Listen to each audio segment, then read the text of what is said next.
right, trying something a little bit different with the Choose Your Own Adventure review.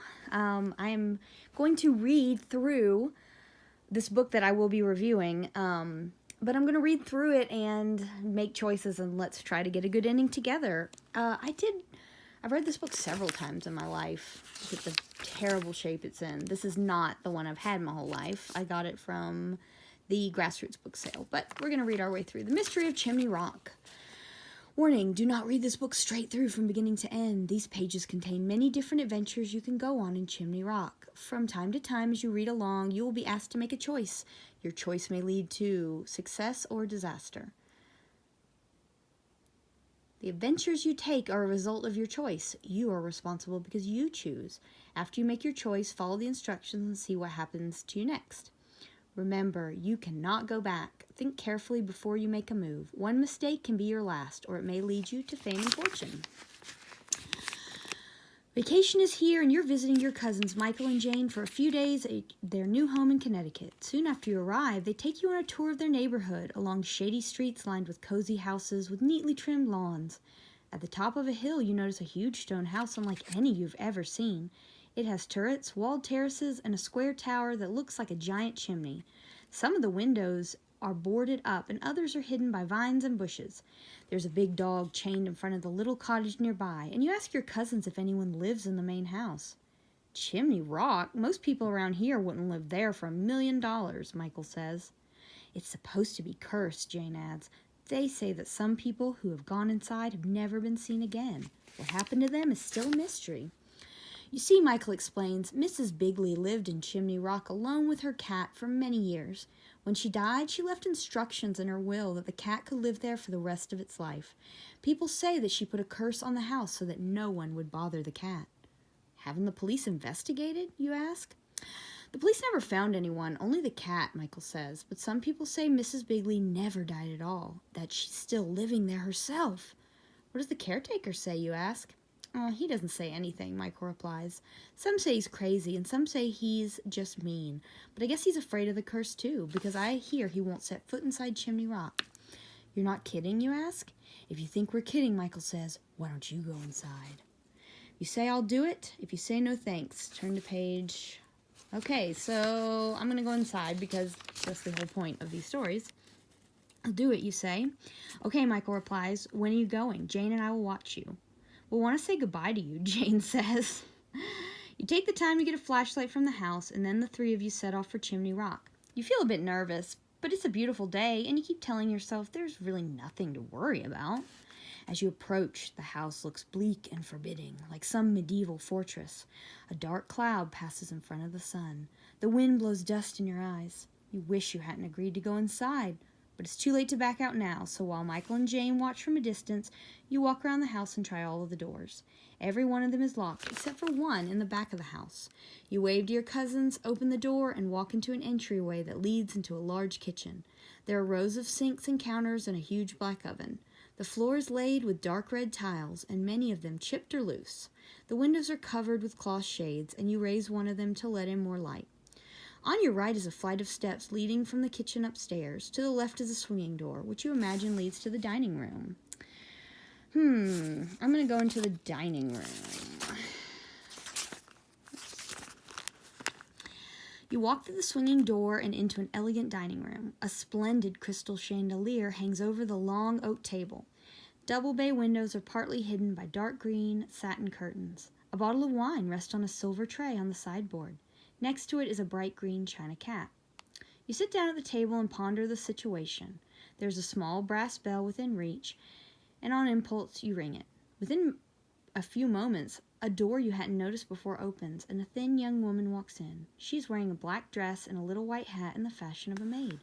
Oh, she says, looking at you in surprise. I didn't know Miss Bigley was expecting a guest today. I'm Lena. May I bring you anything? Perhaps cheese and crackers. You must be hungry. Okay, yeah, I remember, don't eat the cheese and crackers. I'm going to question her first, and she's going to be hysterical, I think. No thanks, you reply. I heard this house is occupied only by Mrs. Bigley's cat, but I guess Mrs. Bigley still lives here too. If I'd known that, I wouldn't have barged in. Oh, Mrs. Bigley doesn't mind. I'm sure. Sorry, I scratched my shoulder. I'm sure She was expecting you. She loves to have visitors, Lena says. I'm glad of that, you reply. But where is she? She is upstairs in the music room playing the piano, Lena answers. You decide to leave or go to the music room. Let's go to the music room. I usually never... Oops, this book is just falling to pieces. It is 40 years old. Then I shall pay my respects to her, you say. You are curious to meet the mysterious Mrs. Bigley and dispel the myth about the curse. You get directions to the music room from Lena and find your way to the front hall, up the wide oak staircase to the second floor. From the upper hall, you can hear the soft plunking sounds of an old piano.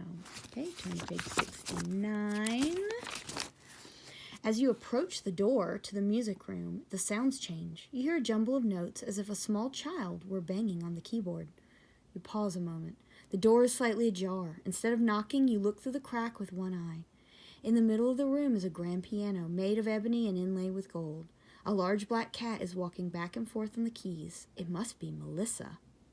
Okay, we actually have not had it told that Melissa's the cat's name in this branch. Little tiny continuity error. Sensing your presence, the cat stops and stares intently at the crack in the door. You cannot be sure whether or not it knows you are watching it. There's no sign of anyone in the room. Whoever was playing the piano must have left. Okay, I'm gonna approach the cat. I think this is bad. I can't remember. You enter the room and walk toward Melissa. She continues to stare at you intently as if she could read your mind. She is clearly not an ordinary cat. She seems like a creature in a dream, like you, bad Kiki. As you get closer to her, she opens her mouth as if to laugh. Suddenly, she leaps off the piano and patters toward the door you just entered. She stops and stares intently at you again, as if daring you to pick her up. I'm going to pick Melissa up, because I'm a cat person, and I never can resist the urge to pick up a cat. You pick Melissa up and walk swiftly downstairs and out of the house. Michael and Jane are waiting in the rear yard. When they see you, they come running. Right behind them is Jervis, the caretaker. I always knew someone would lift the curse, Jervis says. You are the one who has done it, and I'm the one who will get the reward. Jervis starts to take the cat from you, but it bristles and hisses at him. When he backs away, the cat nestles down again in your arms. Melissa's choosing you as its new owner. She's yours to keep if you want her, he says, as he turns abruptly and starts back towards his cottage. Do you think there really is a reward? Jane asks. If there is, why should Jervis get it? Michael adds. You were wondering the same himself. Oh, we have a bunch of choices. Let's see. We can go to Jervis's cottage and ask him about the reward. We can go back with Michael to their house and leave Melissa, or we can go back with Melissa and take Melissa with you. I'm going to take Melissa because I'm a cat person. Melissa seems grateful when you bring her back to your cousin's house and give her a bowl of warm milk. Tomorrow your visit with Michael and Jane will end, and you must decide whether or not to take Melissa home with you. Yeah, I'm taking my cat. Oh, there's that crazy ending. Next morning, with a suitcase in one hand and a cat carrier in the other, you thank your cousins and bid them goodbye. A couple of weeks later, you get a most amazing letter from Gillian Prim. It says that Mrs. Bigley's will provided that, if the cat chose a new owner who was willing to keep it, that person would become the owner of the cat and of Chimney Rock. Because you kept Melissa, you are the new owner of Chimney Rock. Because the curse has ended, it's worth about $250,000, and so are you. The end. It really shows that I got a good ending on the first try, which is great. It really shows this book is 40 years old because my house is worth more than $250,000, and it's definitely not a mansion because I live in California where the housing is really expensive. But yeah, you inherit a mansion. It's worth $250,000. It sounds like so much money 40 years ago.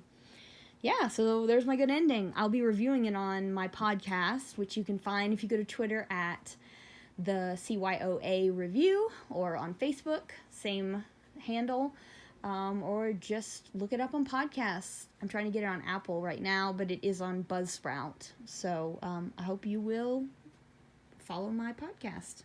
Thanks. Bye.